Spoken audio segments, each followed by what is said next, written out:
ಪೋಷಕರೇ ನಿಮ್ಮ ಮಕ್ಕಳ ಬಗ್ಗೆ ಗಮನ ಇಡಿ. ಕೊಂಚ ಯಾವಾರಿದ್ರೂ ಮಕ್ಕಳ ಪ್ರಾಣಕ್ಕೆ ಕುತ್ತು ಬರುತ್ತೆ.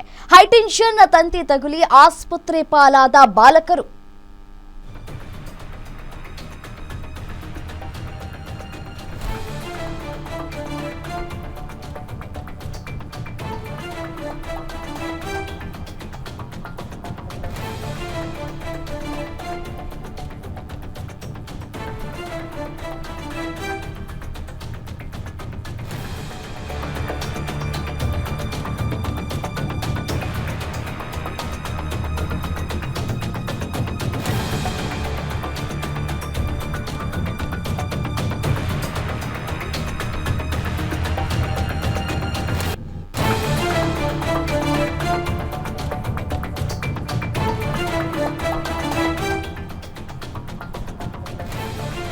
ಹೈಟೆನ್ಷನ್ ತಂತಿ ತಗುಲಿ ಆಸ್ಪತ್ರೆ ಪಾಲಾಗಿದ್ದಾರೆ ಬಾಲಕರು.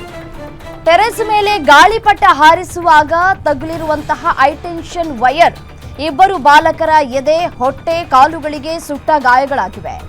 ನಿಮ್ಮ ಮಕ್ಕಳ ಬಗ್ಗೆ ಸ್ವಲ್ಪ ಎಚ್ಚರ ಇರಬೇಕಾಗತ್ತೆ. ನೋಡಿ, ದೃಶ್ಯಾವಳಿಗಳಲ್ಲಿ ಗಮನಿಸ್ತಾ ಇದ್ದೀರಿ. ಪಾಪ ಆಸ್ಪತ್ರೆಯಲ್ಲಿ ಸುಟ್ಟ ಗಾಯಗಳಿಂದ ಸಾವು ಬದುಕಿನ ನಡುವೆ ಹೋರಾಟವನ್ನ ನಡೆಸ್ತಾ ಇದ್ದಾವೆ ಪುಟ್ಟ ಕಂದಮ್ಮಗಳು.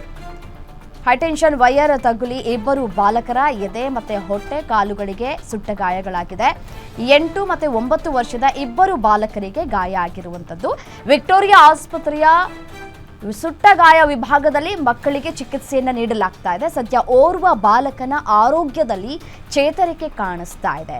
ಮತ್ತೊಬ್ಬ ಓರ್ವ ಬಾಲಕನ ಆರೋಗ್ಯ ಸ್ಥಿತಿಯಲ್ಲಿ ಏರುಪೇರಾಗ್ತಾ ಇದೆ ಅನ್ನುವಂತಹ ಮಾಹಿತಿ ಸಿಗ್ತಾ ಇದೆ. ಸದ್ಯ ಏನೂ ಆಗದೆ ಮಕ್ಕಳು ಬದುಕುಳಿಲಿಯಪ್ಪ.